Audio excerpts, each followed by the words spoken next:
Ya, ini ya. Yang berikutnya dalam Undang-Undang PPN di pasal 2. Ini ada yang poin yang cukup bagus ya, Mas, Mbak. Kenapa poin yang cukup bagus? Karena di pasal 2 ini dalam Undang-Undang PPN ini mengatur hubungan istimewa. Jadi hubungan istimewa itu tidak hanya Undang-Undang PPN ya, bahkan di PPH juga membahas. Bahkan di SPT misalkan kita kalau mengisi SPT PPH Badan, nanti kalau kita belajar SPT PPH Badan, hubungan istimewa juga ditanyakan. Nah, ini pasal 2 Undang-Undang PPN ini ayat 1, dalam hal harga jual atau penggantian dipengaruhi oleh hubungan istimewa, maka harga jual atau penggantian dihitung atas dasar harga pasar wajar. Kemarin sudah kita bahas ya, Mbak. Harga jual itu untuk apa? Barang ya. Harga jual untuk barang, kalau penggantian untuk jasa.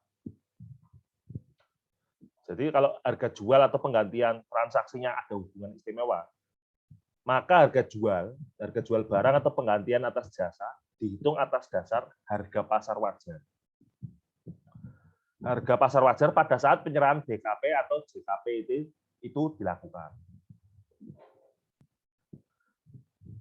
Kemarin ada yang bisa jawab hubungan istimewa itu apa, Mas, Mbak? Hubungan istimewa?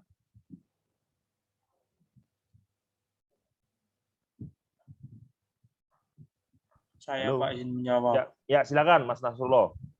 Keadaan hubungan istimewa itu keadaan ketergantungan atau keterikatan satu pihak dengan pihak lainnya yang disebabkan oleh kepemilikan atau penyertaan modal, penguasaan atau hubungan keluarga, sedarah atau semenda.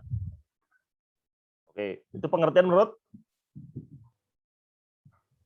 penjelasan menurut ya, itu Pak, penjelasan Pak. Oke. Nah, itu ya, di penjelasannya sudah ada ya, Mas, Mbak, ini ya. Penjelasan pasal 2. Terus berikutnya ini ya. Hubungan istimewa dianggap ada apabila, jadi di penjelasan sudah dikatakan ya, penjelasan pasal 2 ayat 1 ini ya. Hubungan istimewa seperti dimaksud dalam undang-undang ini maksudnya undang-undang PPN ya, ialah adanya kemungkinan harga yang ditekan lebih rendah dari harga pasar. Dalam hal ini Dirjen Pajak mempunyai kewenangan melakukan penyesuaian harga jual. Harga jual atau penggantian menjadi DPP dengan harga pasar yang wajar yang berlaku di pasaran bebas. Jadi hubungan istimewa itu Mas, Mbak, intinya ya secara gampangannya ya, itu transaksi antara dua pihak atau lebih itu yang ada hubungan khusus. Ada hubungan khusus kalau ingin gampangannya gini. Kalau ada perusahaan ya, transaksi, perusahaan A, ini misalkan ya, contoh gampang. Perusahaan A,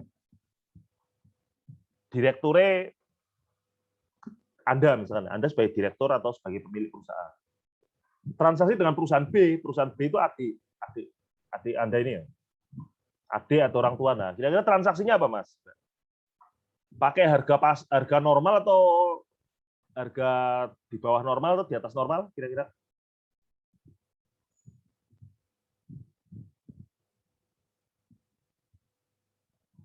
Halo? Transaksi kakak adik, transaksi Anda dengan kakak dengan adik, kira-kira transaksi apa? Harga normal di pasar atau lebih rendah atau lebih tinggi? Lebih rendah, Pak. Nah, lebih rendah itu contoh gampangannya ya. Salah satu hubungan istimewa tadi ya. Itu contoh gampang. Nah, hubungan istimewa seperti apa? Dijelaskan di pasal 2 ayat 2 ini. Hubungan istimewa dianggap ada apabila, ini ada beberapa kategori. A, apabila pengusaha, kalau pengusaha kemarin sudah kita sepakati ya di Undang-Undang PPN, pengusaha itu bukan perorangan ya, bisa orang pribadi, bisa badan. Hubungan istimewa dianggap ada apabila A, pengusaha mempunyai penyertaan langsung atau tidak langsung sebesar 25% atau lebih pada pengusaha lain, minimal 25% ya, berarti. Atau hubungan antara pengusaha dengan penyertaan 25% atau lebih pada dua pengusaha atau lebih. Demikian pula hubungan antara dua pengusaha atau lebih yang disebut terakhir. Jadi misalkan PTA ya, ada perusahaan, ada PTA beli sahamnya PTB. Ada PTA ya, PTA beli saham PTB. Terus PTA ini beli sahamnya PTC. Minimal berapa tadi? Dikatakan hubungan istimewa 25% ya. Kalau 23% dianggap ada hubungan istimewa enggak? 23%. Kalau beli sahamnya 23%, dianggap hubungan istimewa apa enggak kira-kira? Tidak, Pak. Tidak ya. 27? Iya, Pak. Ya, Pak. Nah, batasannya ini ya 25%. Minimal 25% atau lebih.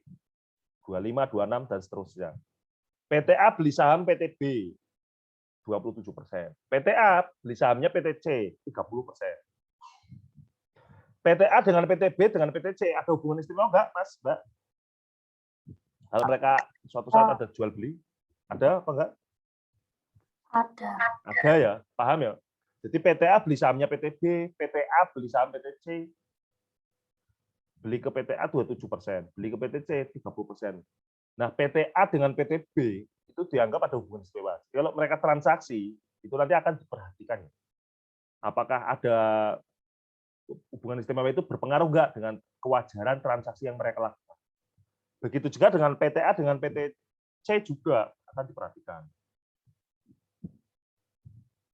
Kalau PTB dengan PTC ada hubungan enggak? Ada. Ada enggak? Ayo. Ada, Pak. Kenapa ada, Mbak?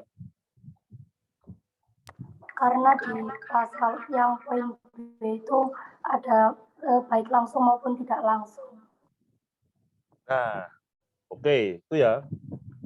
Karena ada kategori berikutnya yaitu bisa langsung, bisa tidak langsung. Kalau misalkan tadi, Mas, Mbak, PTA dengan PTB, PTA dengan PTC itu hubungan langsung. Nah, kalau PTB dengan PTC, mereka transaksi. Pak, ini kan nggak ada kepemilikan saham, Pak, duanya. Ada nggak? Nggak ada, toh. PTB dan PTC kan nggak ada kepemilikan saham, kan? Maksudnya mereka nggak saling memiliki, kan? PTB dan PTC nggak saling memiliki. Oh, tapi dianggap ada hubungan istimewa. Karena apa? Karena kedua perusahaan tersebut sama-sama dimiliki oleh PTA. Tapi hubungannya secara tidak langsung. Nah, B ini loh. Pengusaha menguasai pengusaha lainnya. Jadi pengusaha masih ingat ya. Jadi bisa orang pribadi, bisa beda. Pengusaha yang menguasai pengusaha lainnya atau dua atau lebih pengusaha berada di bawah penguasaan pengusaha yang sama, baik langsung maupun tidak langsung. Pengusaha B dan pengusaha C tadi loh. B dan C itu nggak ada hubungan saling kepemilikan, tapi kan mereka sama-sama dimiliki oleh A kan. A sama-sama memiliki B dan C. Berarti B dan C hubungannya tidak langsung ya. Paham ya, Mbak? A dengan B kan langsung hubungannya. Ya, A beli saham B, A beli C. Tapi B dan C itu dianggap ada hubungan juga. Mbak. Dianggap ada hubungan istimewa. Kenapa? Karena ada kepemilikan tidak langsung, yaitu sama-sama dimiliki oleh pengusaha atau PTA. Paham ya? Jadi hubungan istimewa salah satunya apa? Karena kepemilikan saham tadi ya. Terus yang C, Mbak, terdapat hubungan keluarga. Nah, tadi yang kita contohkan di awal. Hubungan keluarga baik saudara maupun semenda dalam garis keturunan lurus 1 derajat. Coba ini perhatikan ya. Hubungan keluarga saudara maupun semenda dalam garis keturunan lurus 1 derajat dan atau ke samping 1 derajat. Lurus 1 derajat dan atau ke samping 1 derajat. Apa ini kemarin contohnya, Mas, Mbak? Izin menjawab. Ya, silakan, Mbak. Kalau hubungan keluarga saudara dalam garis keturunan lurus 1 derajat itu contohnya ayah, ibu, dan anak. Lalu untuk keluarga saudara dalam garis keturunan ke samping 1 derajat itu adalah kakak dan adik. Lalu untuk semenda sendiri itu untuk 1 derajat lurus itu mertua dan anak tiri, sedangkan untuk keluarga semenda garis keturunan ke samping 1 derajat itu adalah ipar. Ya, betul ya. Nah, di sini ya, di poin penjelasan ada ini. Jadi hubungan keluarga saudara dalam garis keturunan lurus 1 derajat. Ingat-ingat ini ya. Garis keturunan lurus 1 derajat itu ayah, ibu, dan anak ya. Ayah, ibu, dan anak. Lurus 1 derajat itu hubungan orang tua dengan anak. Orang tua dengan anak itu dianggap garis keturunan lurus 1 derajat. Lurus itu berarti maksudnya apa? Atas ke bawah gitu ya. Atas ke bawah. Atas ayah atau ibu, orang tua kita, bawah kita, anak. Kita sebagai orang tua, ke bawah siapa? Ke anak kita nanti. Terus ini, sedangkan hubungan keluarga saudara dalam garis keturunan ke samping. Sedangkan hubungan keluarga saudara dalam garis keturunan ke samping, menyamping, adalah kakak dan adik. Jadi lurus tadi antara siapa? Orang tua dan anak. Terus kita misalkan ya, lurus kita dengan orang tua, kita dengan anak-anak kita. Kalau ke samping 1 derajat, samping itu kita dengan kakak dan dengan siapa? Kakak dan adik. Paham ya? Jadi kalau misalkan kita transaksi dengan kakak perusahaan kita ya, dengan kakak, dengan adik kita.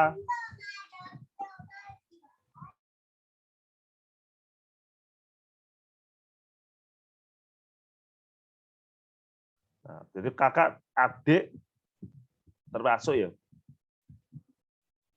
Di transaksinya antara perusahaannya anak orang tua dengan anaknya, kakak dengan adik. Terus berikutnya ini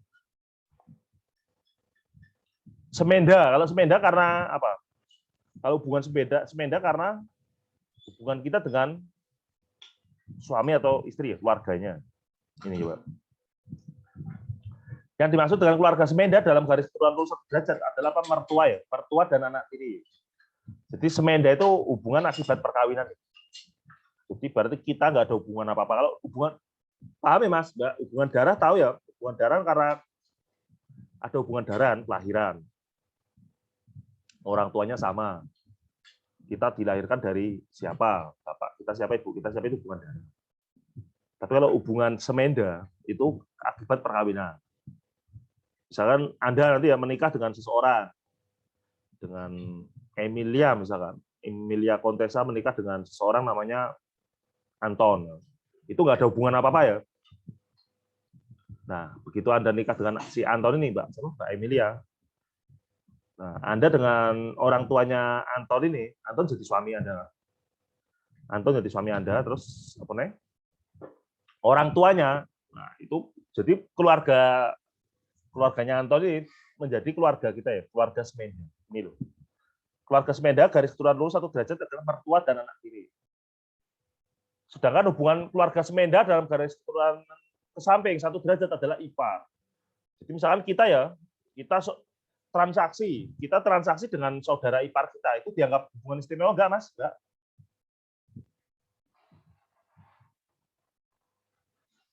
Dianggap ada hubungan istimewa enggak? Kira-kira kita dengan saudara, kakak ipar atau adik ipar, dianggap hubungan istimewa enggak? Iya, Pak. Iya, ini loh. Nah, ini kuis seperti ini biasanya bisa keluar. Hubungan keluarga semenda adalah kecuali.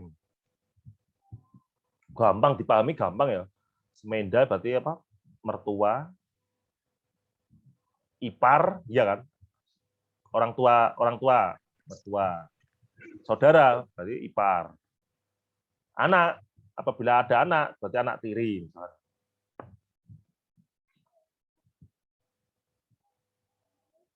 Paham ya Mas? Mbak, itu bukan istimewa ya. Terus ada tambahan lagi nih. Apabila antara suami istri mempunyai perjanjian pisah harta dan penghasilan, maka hubungan antara suami istri tersebut termasuk dalam pengertian hubungan istimewa menurut undang-undang ini.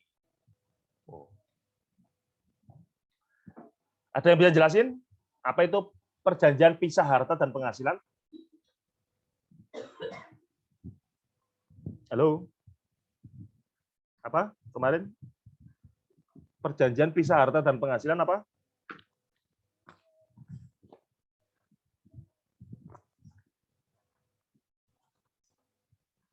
Izin menjawab, Pak. Ya, silakan, Mbak. Itu contohnya mungkin kayak artis gitu, biasanya kalangan artis yang kayak gitu. Jadi pemisahan harta itu kayak harta suami, harta kerja suami, yang punya suami, punya istri, ya punya istri kayak gitu. Jadi semisal di akhir nanti ada suatu hal yang tidak diinginkan kayak gitu, jadi tidak ada pembahasan harta gono gini karena sudah dijanjikan di awal pemisahan harta kayak gitu, Pak. Oke. Ya, betul ya. Jadi perjanjian pisah harta dan penghasilan ini kalau di masyarakat kita, di masyarakat umum tidak populer. Ini yang populer kalangan artis, orang-orang barat, kalangan artis, terus pengusaha, misalkan pernikahan antara pengusaha A dan pengusaha B menikah. Jadi perjanjian pisah harta dan penghasilan itu, Mas, itu perjanjian sebelum nikah ya. Sebelum nikah misalkan ya, nah, calon suami istri ini ada perjanjian pisah harta dan penghasilan. Aku naik Ini siapa ya? Kelino pembales Raiso. Ya, jadi perjanjian pisah harta dan penghasilan itu, jadi perjanjian apa? Sebelum menikah ya. Nah, sebelum menikah, calon suami dan calon istri ini mengadakan perjanjian. Perjanjian pisah harta dan penghasilan, bahwa intinya hartamu, hartaku. Berarti gitu, Pak. Paham ya? Jadi nanti saat mereka menikah nanti ya, nanti hartanya suami yang milik suami, harta istri milik istri. Misalkan tanah yang beli suami, yaitu ya wis tanahnya suami. Mobil yang beli istri yaitu mobilnya istri. Misalkan gitu ya, Mas, Mbak. Jadi nanti kalau misalkan mereka suatu saat ya berpisah, cerai misalkan. Jadi nggak ada perhitungan harta gono gini. Karena dalam undang-undang kita ya, kalau menikah ya, orang menikah itu harta yang diperoleh setelah menikah itu dianggap harta gono gini. Kalau misalkan suami istri tersebut ada apa-apa, misalkan cerai, berpisah dan sebagainya, itu nanti diparuh. Paham ya, Mas, Mbak? Itu menurut hukum kita. Jadi nggak mandang apakah yang memperoleh penghasilan suami atau istri atau keduanya, itu nggak mandeng. Pokoknya kalau harta yang diperoleh setelah menikah itu dianggap harta gono gini. Kalau ada apa-apa dibagi dua. Tapi kalau misalkan di awal ada perjanjian pisah harta dan penghasilan ini, Mas. Ada perjanjian pisah harta dan penghasilan. Kalau ada apa-apa misalkan ya, itu ya wes nggak ada perhitungan gono gini, nggak ada ya. Tapi jelas ya nanti ditelusuri, oh ini ternyata barang ini yang beli suami, oh ini yang beli istri misalkan. Biasanya kalau yang seperti ini, Mas, Mbak, biasanya itu artis ya, yang mengadakan perjanjian pisah harta dan penghasilan, itu biasanya artis, terus apalagi orang barat. Selain artis juga orang barat, terus pernikahan antar pengusaha A dan pengusaha B menikah.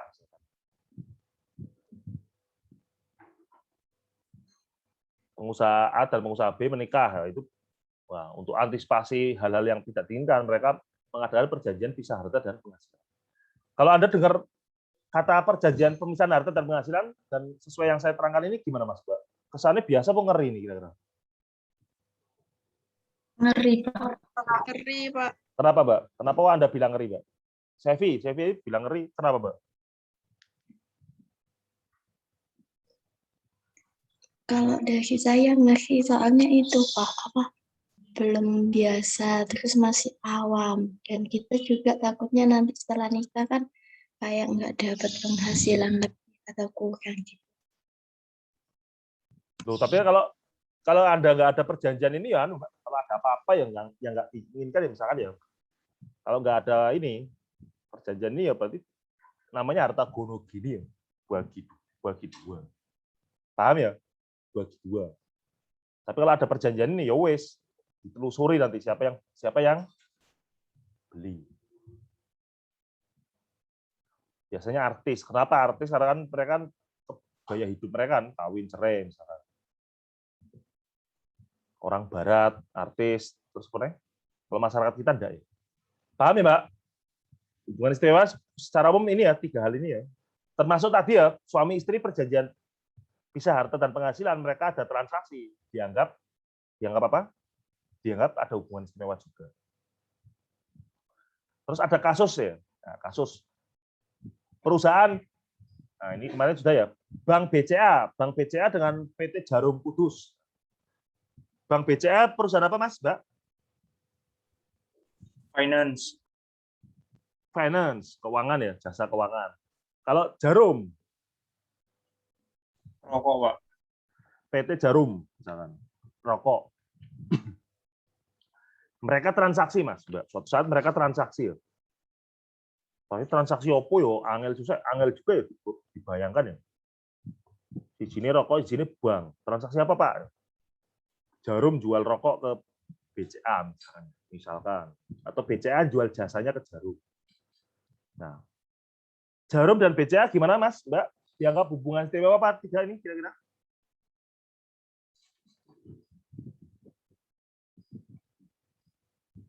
Halo, Jarum dan BCA apakah dianggap hubungan istimewa apa tidak kira-kira?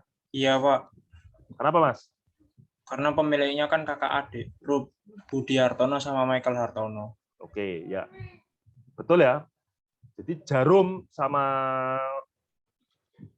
PT Jarum Rokok dan BCA itu kalau transaksi itu dianggap ada hubungan istimewa. Kenapa? Karena pemiliknya sama, Mas. Pemilik sama mayoritas lagi. Jadi karena BCA dan Jarum ini pemiliknya sama. Karena pemiliknya sama, mereka transaksi dianggap ada hubungan istimewa. Kalau ada hubungan istimewa sama aparat pajak, dia akan diperhatikan ya kewajaran transaksi ini. Harga jual, apakah harga jual yang mereka lakukan sesuai nilai pasar? Jasa, apakah BCA ngasih jasa ke jasa keuangan ya? Ngasih jasa ke Jarum, apakah sesuai dengan nilai pasar? Kalau tidak sesuai dengan nilai pasar, tidak boleh, harus sesuai dengan nilai pasar. Paham ya, Mas? Mbak? Karena kecenderungannya apa? Karena kecenderungan dalam praktek di lapangan. Perusahaan kalau ada hubungan istimewa itu pasti apa? Transaksinya apa? Di bawah harga pasar. Di bawah harga pasar wajar ya. Itu kalau sama pajak nggak boleh ya. Yang namanya transaksi itu harus sesuai dengan harga pasar. Dalam arti tidak ada pembedaan ya. Ada perusahaan jual barang atau jual jasa ke konsumen biasa atau ke keluarganya sendiri atau ke perusahaan induk, perusahaan anak atau perusahaan kantor pusat ke perusahaan kantor cabang, itu tidak boleh dibeda-bedakan. Tapi harus sama. Paham ya, Mbak? Maksudnya gitu. Kalau sama pajak, karena kan pajak kira-kira apa? Kalau harganya tidak wajar di bawah harga pasar, kira-kira pajak merasa apa? Diuntungkan apa dirugikan atau tidak ada pengaruhnya? Dirugikan, Pak. Kenapa dirugikan, Mbak? Karena kan biasanya pajak itu ada tarif-tarif tertentu untuk pemungutannya, Pak. Jadi dirasa untuk pendapatannya itu lebih rendah daripada biasanya, daripada harga yang normal. Baik, betul ya, Mbak. Ada lagi mungkin yang mau menambahkan? Jawabannya Kak Resti. Saya, Pak, mau menambahkan, Pak. Ya, silakan, Mas. Karena adanya dasar pengenaan pajak tadi, Pak. Jadi DJP nggak mau dirugikan terkait hal itu. Nah, oke. Ya, DJP merasa dirugikan. Kenapa? Karena kan PPN kan berdasarkan harga transaksi toh, harga jual toh. Harga jual aslinya 1 miliar misalkan. 100 juta deh, nggak usah jauh-jauh ya. Harga jual misalkan ya perusahaan tersebut, ada perusahaan jual ke masyarakat umum, ke perusahaan yang lain, yang nggak ada hubungan apa-apa, itu harganya 100 juta. PPN kan 10 juta, iya kan? 100 juta, PPN berarti 10 juta toh. Uang masuk ke negara, PPN 10 juta. Tapi begitu dia jual ke perusahaan yang ada hubungan istimewa, jualnya 90 juta. PPN-nya berapa? 9 juta, iya kan? Itu kalau ratusan ya, kalau miliaran. Jadi di sini pajak merasa dirugikan. Kenapa hubungan istimewa kalau harga pasar harganya di bawah harga pasar dirugikan? Yaitu contohnya perusahaan tersebut kalau jual ke perusahaan lain yang nggak ada hubungan apa-apa, harganya 100 juta. Nilai barang yang dia jual 100 juta. Kan PPN yang masuk ke kas negara 10 juta kan. Tapi begitu dia jual ke perusahaan yang punya hubungan istimewa cuma 90 juta, Mas. Nah, 90 juta ini apa, Mas? Berarti uang masuk kas negara 9 juta kan? PPN 9 juta. Negara dirugikan berapa? 1 juta. Nah, itu kalau seperti itu ketahuan, Mas, Mbak. Kalau ketahuan sama aparat pajak ya nggak mau tahu ya. Aparat pajak tetap yang dihitung berapa? Yang dihitung berapa? Yang 10 apa yang 9, Mas, Mbak? 10, Pak. Yang 10. Paham ya? Loh, ini aneh. Kenapa kok jual ke Resmi 100, tapi jual ke Sevi kok 90? Oh, ternyata Sevi ada hubungan istimewa misalkan ya. Tapi alasan, lu kan itu bukan kakak bukan adik kandung saya misalkan. Kenal aja baru. Iya, memang dia bukan adik kandungmu, tapi apa? Dia kan adiknya istrimu alias apa? Adik ipar misalkan ya. Paham ya, Mbak? Kalau adik ipar masih bulat misalnya. Lo kan yang penting bukan adik kandung kan. Lo nggak bisa karena dalam undang-undang PPN dianggap adik ipar itu apa? Semenda ya. Termasuk hubungan istimewa ya. Paham ya, Mas, Mbak? Karena kakak ipar, adik ipar, mertua itu juga dianggap kalau ada transaksi dianggap hubungan istimewa. Tadi sudah dicontohkan ya ini ya, adik ipar. Atau dengan anak tiri misalkan. Loh, saya kan nggak ada hubungan darah apapun dengan dia. Iya, dia memang anak istri saya misalkan. Oh, tapi kan itu ibunya kan istrimu. Nah, karena ibunya istrimu dalam undang-undang PPN di penjelasan itu termasuk keluarga semenda. Paham ya, Mas, Mbak? Tadi loh ini anak tiri ya. Anak tiri juga dianggap punya hubungan istimewa dengan orang tua. Sampai sini ada pertanyaan, Mas, Mbak? Ini kenapa saya ulangi lagi, Mas, Mbak? Karena ini penting ya. Karena dalam nanti begitu Anda ngisi beberapa SPT, misalkan SPT PPh Badan, misalkan. SPT PPh Badan juga disuruh dirinci, Mas, Mbak. Sebutkan transaksi-transaksi yang Anda punya hubungan istimewa. Suruh nyebutkan. PTA, PTB, PTC, PTD. Hubungannya dalam bentuk apa? Apakah kekeluargaan, apa pemilikan saham secara langsung, atau apakah pemilikan saham secara tidak langsung? Itu ada poin-poinnya, Mas. Kita suruh nyentang ya. Hubungan istimewa dengan perusahaan tersebut dalam bentuk A. A, hubungan keluarga misalkan. B, kepemilikan saham. C, kepemilikan tidak langsung. D, hubungan kekerabatan. Kurang lebih gitu ya, saya tidak hafal. Nanti PPh Badan nanti ditanyakan. Karena hubungan istimewa ini sangat dilirik menjadi concern aparat pajak. Karena apa? Logikanya tadi loh, Mas, Mbak. Kenapa kok jadi concern atau jadi perhatian? Karena apabila transaksi dengan pihak-pihak yang punya hubungan istimewa, rawan harga di bawah harga pasar.